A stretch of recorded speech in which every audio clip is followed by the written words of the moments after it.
Morning students. तो last article में हमने कहां तक पढ़ा? लास्ट आर्टिकल में हमने आपका यहाँ ऑक्साइड्स जो थे उनके बारे में पढ़ा। Simple, mixed, acidic, basic, amphoteric, neutral, उन सब के बारे में पढ़ा हमने। अब उसके बाद में ऑक्सीजन के ही कंपाउंड पढ़ रहे हैं, तो हम नेक्स्ट जो है ना वो ऑक्सीजन का कंपाउंड है यहाँ ओजोन। ओजोन के बारे में पढ़ेंगे हम यहाँ।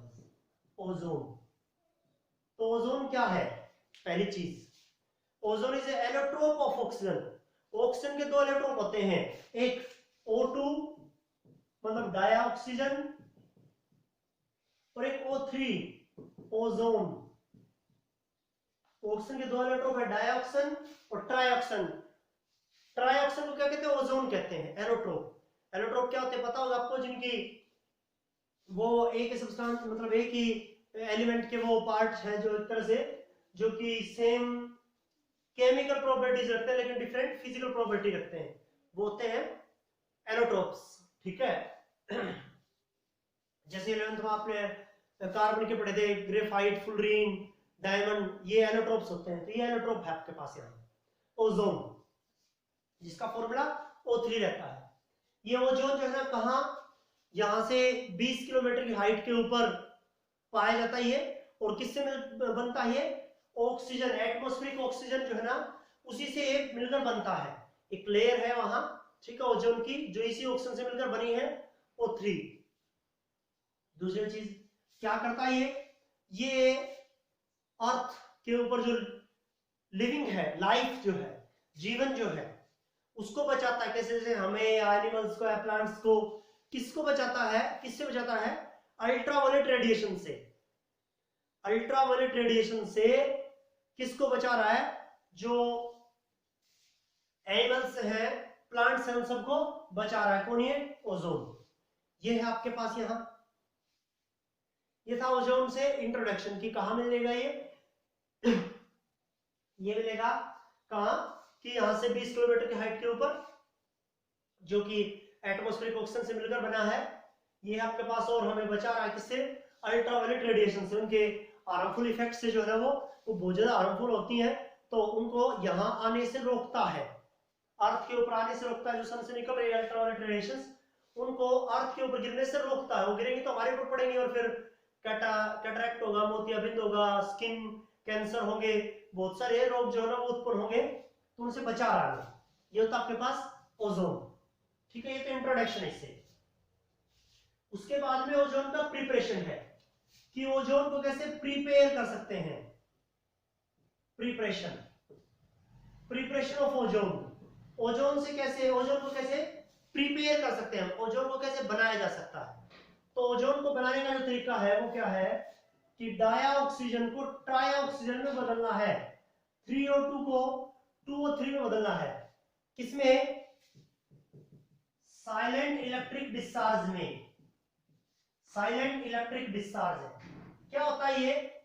जो हाई वोल्टेज, जिसके लिए हाई वोल्टेज लगाना होगा और जो बहुत ज्यादा एनर्जी को कंज्यूम करता है, हाई वोल्टेज और जो ज्यादा एनर्जी को कंज्यूम करता है।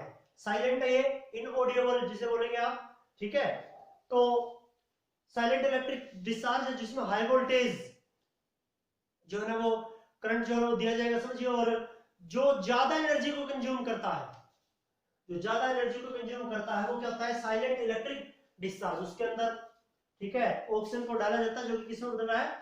ओजोन में बदल रहा है। ये चीज आपके पास, ये जो रिएक्शन है ना 298 केल्विन के ऊपर, इसके लिए जो एनर्जी का चेंज है वो है पॉजिटिव, मतलब 142 किलो जूल पर मोल एनर्जी निकल रही है यहां से, सॉरी देनी पड़ रही है, समझिए यहां से। मतलब एंडोथर्मिक पॉजिटिव, डेरेज पॉजिटिव किसके लिए होता है? एंडोथर्मिक रिएक्शन के लिए। तो एक एंडोथर्मिक प्रोसेस है।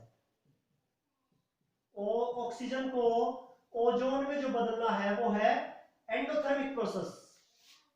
एंडोथर्मिक प्रोसेस है ये, एंडोथर्मिक।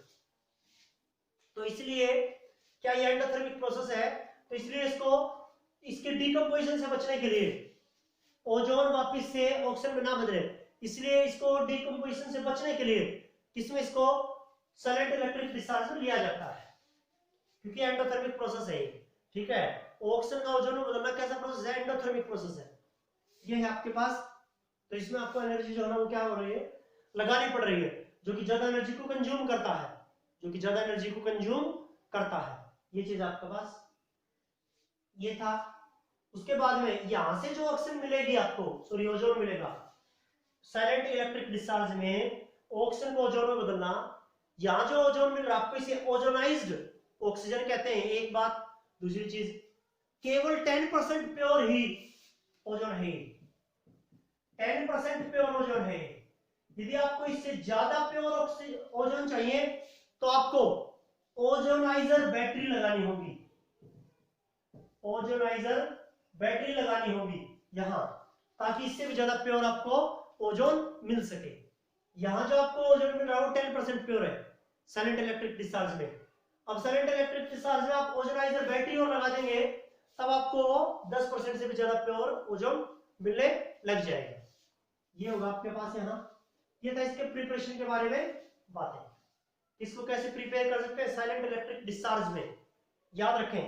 इस ऑपरेटर्स का नाम याद रखें आप। साइलेंट इलेक्ट्रिक डिस्चार्ज में क्या होता है, ये जो हाई वोल्टेज, जिसमें हाई वोल्टेज जो है ना वो लगाया जाएगा वहां, और जो ज्यादा एनर्जी को कंज्यूम करता है, वोल्टेज जो ज्यादा लगाया जाएगा वहां, और जो एनर्जी को कंज्यूम करता है वो होता है साइलेंट इलेक्ट्रिक डिस्चार्ज। साइलेंट का मतलब आप समझते हैं, इनऑडिबल कह सकते हैं। ये होगा आपके पास। और कैसा प्रोसेस है? एंडोथर्मिक प्रोसेस है। ऑक्सीजन को ओजोन में बदलना कैसा प्रोसेस है? एंडोथर्मिक, जिसमें हीट लगाई जाती है, याद रखेंगे। ये होगा आपको आपके पास। फिर उसके बाद में आपके पास ये प्रिपरेशन था। प्रिपरेशन के बाद में आपके पास फिजिकल और केमिकल प्रॉपर्टीज है, किसका? ओजोन का। ओजोन का फिजिकल प्रॉपर्टीज, ठीक है, ये था आपके पास। इससे आगे देखिए, ओजोन की फिजिकल प्रॉपर्टीज है। कैसी होंगी इसकी फिजिकल प्रॉपर्टीज? ये ना, ozone has a characteristic smell. Ozone जो है ना कैरेक्टरिस्टिक्स, वैसे जब ये गैस की फॉर्म में रहता है ना तो पेल ब्लू रहता है, पेल ब्लू रहता है गैस की फॉर्म में, जब पेल ब्लू है इसका कलर, ठीक है। और स्मेल में कैसी एक कैरेक्टरिस्टिक स्मेल है, कैसी एक कैरेक्टरिस्टिक स्मेल है? कैरेक्टरिस्टिक स्मेल है which is harmless in low concentration. Smell है लेकिन वो लो कंसंट्रेशन में हार्मलेस होती है, किसी तरह कोई नुकसान नहीं पहुंचाती हमें। But as the concentration rises from 100 parts per million, air में ओजोन के 100 से ज्यादा पार्ट हो जाएंगे, 100 पार्ट्स पर मिलियन। 1 मिलियन एयर में, 1 मिलियन एयर के पार्टिकल में ओजोन के 100 से ज्यादा यदि पार्टिकल्स हो जाएंगे तो ब्रीथिंग बिकम्स डिफिकल्ट। सांस लेना जो है ना वो डिफिकल्ट हो जाएगा, अच्छे से सांस नहीं ले पाएंगे। Resulting in the headache and nausea, जिससे सिर में दर्द होगा और जी मिचलाना शुरू कर देगा। नोजिया, जी मिचलाना शुरू कर देगा। हेडेक, सिर में दर्द हो जाएगा, जी मिचलाना शुरू कर देगा, जिससे हमें ये लगेगा कि हाँ उल्टी पड़ रही है, ऐसे हमारा जो जी मिचलाना था ना, नोजिया, वो शुरू हो जाएगा। सिर में दर्द और नोजिया हो जाएगा। तो इसलिए ज्यादा कंसंट्रेशन हमारे लिए बहुत दिक्कत पैदा करता है, ठीक है। 100 पार्ट्स पर मिलियन से ज्यादा यदि एयर में है और वहां हम ब्रीथ करने लगे तो हमें सिर में दर्द होगा, जी मिचलाएगा, क्योंकि वो हमारे अंदर जा रहा है ओजोन। ये चीज आपके पास, ये पढ़ना आपने। उसके बाद में आपके पास है इसी में ही ये कैरेक्टरिस्टिक स्मेल और ये सब बता दिया मैंने आपको, और पेल ब्लू है इसमें गैसेस फॉर्म में। उसके बाद में जो ओजोन है वो क्या है कि ना, ओजोन थर्मोडायनेमिकली अनस्टेबल होता है। ओजोन इज थर्मोडायनेमिकली अनस्टेबल, मतलब टूट जाएगा, जल्दी टूट जाएगा। थर्मोडायनेमिकली अनस्टेबल होता है क्योंकि ओजोन का जो डीकंपोजिशन है ना, ओजोन की जो डीकंपोजिशन रिएक्शन है वो एक एक्सोथर्मिक प्रोसेस है। इसका जो डीकंपोजिशन है, डीकंपोजिशन जो है वो एक्सोथर्मिक प्रोसेस है, एक्सोथर्मिक प्रोसेस है। तो एक्सोथर्मिक प्रोसेस है तो डेल एच कैसा होगा? नेगेटिव होगा। And change in entropy is positive, जबकि change in entropy del h कैसा है? पॉजिटिव है। ये एंट्रोपी होता है positive, entropy positive, entropy change positive है और डेल एच चेंज नेगेटिव है। किसका? ओजोन का टूटना। ओजोन टूटता है, ठीक है, ऑक्सीजन में और रेसेंट ऑक्सीजन में, तो प्रोसेस कैसा होता है, एक्सोथर्मिक प्रोसेस है और डेल एच होता है पॉजिटिव। तो एक बात बताइए, किसी भी प्रोसेस के लिए डेल जी नेगेटिव होना चाहिए। फॉर्मूला आता है del H minus T del S. तो डेल एस तो नेगेटिव है ये, माइनस टी जो भी हो, डेल एस क्या है, पॉजिटिव है। अब ये पॉजिटिव और नेगेटिव की मल्टीप्लिकेशन क्या होगी, नेगेटिव होगी। तो ये पार्ट भी नेगेटिव और ये पार्ट भी नेगेटिव। तो डेल जी कैसा मिला आपको, large negative, large negative. Ozone के डीकंपोजिशन के लिए डेल जी कैसा मिला, लार्ज नेगेटिव मिला। क्यों, एक्सोथर्मिक प्रोसेस था तो डेल एच नेगेटिव ही था, एंट्रोपी चेंज पॉजिटिव था। तो ये दोनों ही फैक्टर जो है ना, क्या एनर्जी का फैक्टर और रैंडमनेस फैक्टर, दोनों ही डेल जी को, गिब्स फ्री एनर्जी को ज्यादा नेगेटिव बना दे रहे हैं। कैसे बना रहे हैं, ज्यादा नेगेटिव बना रहे हैं आपके पास। ठीक है, तो डेल जी बहुत ज्यादा नेगेटिव होगा किसके, ओजोन के डीकंपोजिशन के लिए, और डीकंपोजिशन ऑफ ओजोन, किसके लिए, डीकंपोजिशन ऑफ ओजोन के लिए। तो थर्मोडायनामिकली अनस्टेबल होता है, एक चीज आपके पास यहाँ। ठीक है, एक्सोथर्मिक प्रोसेस है, डेल एस पॉजिटिव है तो डेल जी बताई दिया मैंने, लार्ज नेगेटिव होगा फिर उसके लिए, किसके लिए, ओजोन के लिए। ये होगा आपके पास यहाँ। ये कर रहा था इसलिए जो ओजोन अब टूटेगा O3 डीकंपोज होगा O2 प्लस O में, नेसेंट ऑक्सीजन में। ये नेसेंट है, नेसेंट का हिंदी में मतलब होता है उद्भव, जिसने जन्म लिया अभी। ठीक है, ऑक्सीजन ये नेसेंट है। अब ये तो O2 मॉलिक्यूलर फॉर्म है स्टेबल ऑक्सीजन का, ये हुआ, ये तो इलेक्ट्रॉन को लेगा ना, इलेक्ट्रॉन को लेगा तो क्या हुआ, ऑक्सीडाइजिंग एजेंट किससे निकला, ओजोन से। तो oxygen is a, sorry ozone is a oxidising, powerful oxidising agent.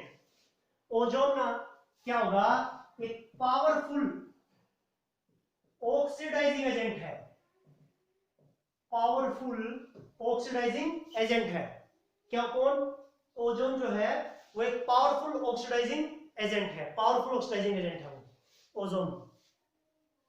क्यों, because it decomposes to give molecular oxygen and nascent oxygen which accept which gains electrons easily, जो कि आराम से इलेक्ट्रॉन को गेन कर लेता है। ठीक है, ऑक्सीजन को सप्लाई करता है, ये कह लीजिए चाहे आप। ठीक है, ऑक्सीजन को किसी में जोड़ेगा तो वो भी क्या है आपके पास, अच्छा ऑक्सीडाइजिंग एजेंट होगा, जो खुद से ऑक्सीजन को सप्लाई करे, या जो इलेक्ट्रॉन को गेन करे, ये ऑक्सीजन इलेक्ट्रॉन को गेन करेगा, क्योंकि इसको 2 इलेक्ट्रॉन की जरूरत है स्टेबल बनने के लिए, नोबल गैस बनने के लिए, नियॉन बनने के लिए, तो वो भी ऑक्सीडाइजिंग एजेंट होता है। तो एक पावरफुल ओजोन जो है ना, वो क्या है, पावरफुल ऑक्सीडाइजिंग एजेंट है। क्या है, पावरफुल ऑक्सीडाइजिंग एजेंट है। ये चीज आपके पास, पहले तो मैंने डीकंपोजिशन बताया जिसमें डेल पॉजिटिव होता है, नेगेटिव होता है, एंट्रोपी नेगेटिव पॉजिटिव होती है। तो डेल जी कैसा होगा, लार्ज नेगेटिव होगा, क्योंकि ये नेगेटिव और ये पॉजिटिव, तो नेगेटिव नेगेटिव बन जाएंगे दोनों, ज्यादा नेगेटिव होगा, ये बताया मैंने। तो डीकंपोजिशन होगा कैसे, हो जो ऐसे टूटेगा। ये क्या है, एक पावरफुल ऑक्सीडाइजिंग एजेंट है, किसकी प्रेजेंस की वजह से, नेसेंट ऑक्सीजन की वजह से, नेसेंट ऑक्सीजन की वजह से। तो इसके कुछ एक रिएक्शंस भी बता दीजिए फिर, कि जिसमें वो ऑक्सीडाइजिंग एजेंट का काम करेगा। कुछ ऐसी रिएक्शंस बतानी होगी ना, मैं ऐसे तो बोल दूं तो रट्टाफिकेशन हो गया कि वो ऑक्सीडाइजिंग एजेंट है। तो ऐसी रिएक्शंस भी तो बताएंगे हम कि जिससे हमें पता लगे कि क्या होता है, वो अच्छा ऑक्सीडाइजिंग एजेंट होता है। तो देखिए वो रिएक्शंस, अच्छा ऑक्सीडाइजिंग एजेंट है वो। देखिए ये नेसेंट ऑक्सीजन क्या कमाल करता है यहाँ, किससे ये क्या बना, पावरफुल ऑक्सीडाइजिंग एजेंट जो है ना वो बनता है। देखिए लेड सल्फाइड ओजोन के साथ रिएक्शन करता है, लेड सल्फेट बना देगा और प्लस डाइऑक्साइड बना देगा। अब देखिए ऑक्सीडाइजिंग एजेंट का काम क्यों किया इसने, सल्फर यहां -2 में था, 2 इलेक्ट्रॉन गेन कर रहा था, अब यहां 6 इलेक्ट्रॉन लॉस करेगा। देख लीजिए, तो यहां ये क्या हो गया, ऑक्सीडेशन नंबर बढ़ा, ऑक्सीडेशन नंबर बढ़ा तो क्या होगा, ये ऑक्सीडेशन। और ऑक्सीडेशन कौन करवाता है, रिड्यूसिंग एजेंट, रिड्यूसिंग एजेंट। फिर रिड्यूसिंग एजेंट हो गया लेड सल्फाइड, तो 3 क्या हो गया, ऑक्सीडाइजिंग एजेंट। क्या होगा, ऑक्सीडाइजिंग एजेंट। बताइए, ये था आपके पास। क्यों, ऑक्सीजन यहां 0 में था और ऑक्सीजन यहां कितने में है, -2 में, इलेक्ट्रॉन ले रहा है, तो ले रहा था, क्या हुआ, ऑक्सीडाइजिंग एजेंट, रिडक्शन करवा रहा है, 0 से -2 पर जा रहा है, ऑक्सीडेशन नंबर घट रहा है, तब भी क्या होगा, वो रिडक्शन होगा। रिडक्शन कौन करवाता है, ऑक्सीडाइजिंग एजेंट करवाता है। ये देख लीजिए, ये रिएक्शन है कि जिसमें ओजोन ऑक्सीडाइजिंग एजेंट का काम करता है। एक और भी लिख सकते हैं हम, किसके साथ रिएक्शन करते हैं, ये आयोडाइड, आयोडाइड के साथ, आयोडाइड एनायन के साथ रिएक्शन करेगा ओजोन वाटर की प्रेजेंस में। इंपॉर्टेंट रिएक्शन है, कंपटीशन में आती है रिएक्शन, क्योंकि आगे भी काम आएगा। एस्टिमेशन ऑफ ओजोन में मिलकर क्या बनाएंगे, hydroxide anion plus iodine plus dioxin. वही होगा, देखिए आयोडीन -1 से 0 पर चला गया, ऑक्सीडेशन नंबर बढ़ा तो ऑक्सीडेशन करवाया, मतलब रिड्यूसिंग एजेंट। ऑक्सीजन 0 से ये देखिए यहाँ -2 पर जा रहा है, रिडक्शन करवाया, मतलब ऑक्सीडाइजिंग एजेंट। 11th क्लास में थे रेडॉक्स रिएक्शन में कि ऑक्सीडाइजिंग एजेंट रिड्यूसिंग एजेंट कैसे पता लगाते हैं, अलग अलग कांसेप्ट से। मैं बता रहा हूं आपको, बार बार बोल भी रहा हूं ये चीजें। तो क्या होता है अच्छा ऑक्सीडाइजिंग एजेंट, ओजोन क्या होता है, एक अच्छा ऑक्सीडाइजिंग एजेंट होता है। क्या होता है, अच्छा ऑक्सीडाइजिंग एजेंट होता है। ये है आपके पास, ये आपके पास यहाँ की वो ऑक्सीडाइजिंग एजेंट भी अच्छा। रिएक्शंस में भी आपको बता दिया मैंने, रिएक्शंस करके बता दी कि वो अच्छा ऑक्सीडाइजिंग एजेंट क्यों है, क्योंकि नेसेंट ऑक्सीजन निकल रहा है, वो निकल के देखो प्रोडक्ट बनाएगा अपना। इसको तो इलेक्ट्रॉन की जरूरत है, यहाँ देखो इन से ले रहा है लेड सल्फेट में, यहाँ हाइड्रोजन से ले रहा है, बस।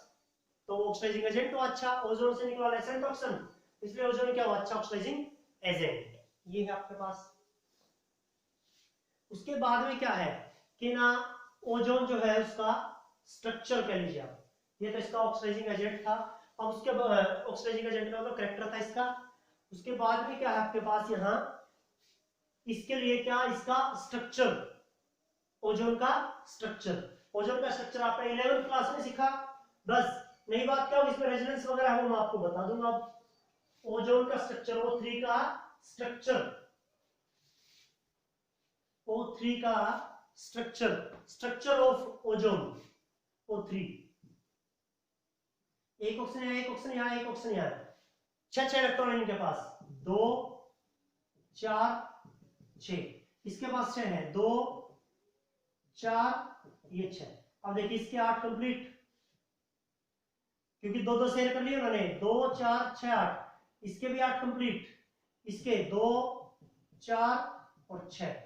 मान लीजिए ये अपने 2 इन 2 के साथ शेयर करेगा तो इसके 10 हो जाएंगे, तो इसलिए ये दोनों इलेक्ट्रॉन ये शेयर कर दीजिए इसके। ये क्या हो जाएगा, एक तरह का डेटिव बॉन्ड हो जाएगा। डेटिव बॉन्ड कौन सा था, शेयरिंग दोनों की इलेक्ट्रॉन एक के ही हो, वो होता है डेटिव बॉन्ड। ये देखो ये कौन सा कोवेलेंट बॉन्ड है, 2 इलेक्ट्रॉन शेयर किए, म्यूचुअल शेयरिंग है ये म्यूचुअल शेयरिंग नहीं है। क्यों नहीं है, इलेक्ट्रॉन अकेले इस दोनों ऑक्सीजन के हैं ये, जबकि शेयर ये ऑक्सीजन भी कर रहा है, तो ये क्या होता है, डेटिव बॉन्ड होता है। तो आप देखेंगे क्या होगा, ऑक्सीजन डबल बॉन्ड ऑक्सीजन यहाँ, सिंगल बॉन्ड ऑक्सीजन यहाँ। रेजोनेंस क्या होता है, सिंगल स्ट्रक्चर जो है किसी भी मॉलिक्यूल का, वो उसकी सारी प्रॉपर्टी शो नहीं कर सकता, इसलिए हमें कैक्यूल हाइपोथेटिकल इमेजिनरी स्ट्रक्चर की जरूरत पड़ती है, जिसे आप रेजोनेंस कहते हैं, जिसे आप क्या कहते हैं, रेजोनेंस। अब इसका रेजोनेटिंग स्ट्रक्चर अगला क्या होगा, resonating structure oxygen single bond, ये जो सिंगल बॉन्ड है ये इस ऑक्सीजन के साथ भी हो सकता है और डबल इस ऑक्सीजन के साथ हो जाएगा। ये देखिए ये रेजोनेटिंग स्ट्रक्चर है इनके, रेजोनेटिंग, इस ऑक्सीजन के बीच में डबल बॉन्ड है, ये सिंगल बॉन्ड है। तो आगे देखिए इन दोनों ऑक्सीजन के बीच में सिंगल हो सकता है, दूसरे के बीच में डबल हो सकता है, ये रेजोनेंस है। कैसे पता लगता है हमें, क्योंकि ऑक्सीजन की जो बॉन्ड लेंथ है यहाँ दोनों केस में, इस ऑक्सीजन के बीच का डबल बॉन्ड है तो डबल बॉन्ड छोटा होता है, ऑक्सीजन के बीच में सिंगल बॉन्ड है वो बड़ा होता है, तो ये बॉन्ड छोटा और ये बड़ा होना चाहिए। यहाँ ये बॉन्ड बड़ा होना चाहिए, छोटा होना चाहिए, लेकिन हमें इसके स्ट्रक्चर में क्या दिखाई दिया कि बॉन्ड लेंथ जो है ना ऑक्सीजन के बीच की वो आइडेंटिकल है, दोनों बॉन्ड की जो लेंथ है यहाँ, ये डबल बॉन्ड और ये सिंगल बॉन्ड, इन दोनों की लेंथ एक जैसी है, आइडेंटिकल है। इनकी बॉन्ड लेंथ कैसी है, आइडेंटिकल है, एक जैसी है, एक जैसी है। तो इसका मतलब क्या है कि आप रेजोनेंस हाइब्रिड जो बनाएंगे, आप रेजोनेंस हाइब्रिड जो बनाएंगे वो क्या बनेगा, ऑक्सीजन के बीच में यहाँ सिंगल, ऑक्सीजन के बीच में यहाँ सिंगल, ये डबल है तो ये सिंगल है, और ये डबल है तो ये सिंगल है। आप ऐसे दिखा सकते हैं रेजोनेंस हाइब्रिड को। ये देखो ये डॉट डॉट में क्या दिखा रहा हूँ, ये बॉन्ड दिखा रहा हूँ, यदि ये डबल बॉन्ड, ये तो सिंगल हो गया सॉलिड, ये डबल बॉन्ड है तो ये सिंगल है, ये डबल है तो ये सिंगल है, ये होगा फिर ऊपर वाला रेजोनेंस हाइब्रिड। क्या होगा? Resonance hybrid. ये है आपके पास बॉन्ड लेंथ हमें आइडेंटिकल मिलेगी जहां रेजोनेंस होगा वहां, क्योंकि वो बॉन्ड ये डबल है तो ये सिंगल है, लेकिन ये सिंगल हो सकता है डबल हो सकता है, तब रेजोनेंस काम आता है हमारे यहाँ। ये आपके पास ये इसका स्ट्रक्चर के बारे में कुछ भी कर लीजिए, ये होगा। ठीक है, चीजें मैंने आपको अच्छे से समझाई, 11 क्लास में था इसका ये स्ट्रक्चर। उसके बाद में क्या है? Properties, sorry uses of ozone. Ozone की यूजेस क्या है? ये जर्मिसाइड्स है, डिसइंफेक्टेंट का भी काम करता है। ठीक है, जो हमारे ये मच्छर वगैरह को मारने के लिए ऑल आउट वगैरह लगाते हैं, और उनमें इनमें कुछ एक में क्लोरीन होता है, जबकि कुछ एक में ओजोन भी होता है। ओजोन का भी यूज किया जाता है जर्मिसाइड्स या इन सबको मारने के लिए, डिसइंफेक्टेंट भी होता है ये। ठीक है, ये है आपके पास यहाँ, ये एक पावरफुल ऑक्सीडाइजिंग एजेंट है, ये यूजेस में ही तो काम आता है। क्या है? ऑक्सीडाइजिंग एजेंट है तो काम में लिया जाता है। ये इसका यूजेस है, जर्मिसाइड्स, डिसइंफेक्टेंट, तो ये मेडिसिन के केस में हो गया आपके पास यहाँ, और ऑक्सीडाइजिंग एजेंट का काम करता है तो इसलिए काम आता है ये किसमें? ठीक है, क्वालिटेटिव क्वांटिटेटिव एनालिसिस में काम में लिया जाता है इसको। ये है आपके पास, ये इसके यूजेस है। तो ये ओजोन के बारे में था, इसके इससे रिलेटेड जो क्वेश्चंस वगैरह होंगे वो पता भी लगेंगे और हम करवाएंगे भी इनको। ये करना आपको ओजोन, आज आपका ओजोन का ये चैप्टर ये आपको कंप्लीट करना है आज के लिए, इतना काम।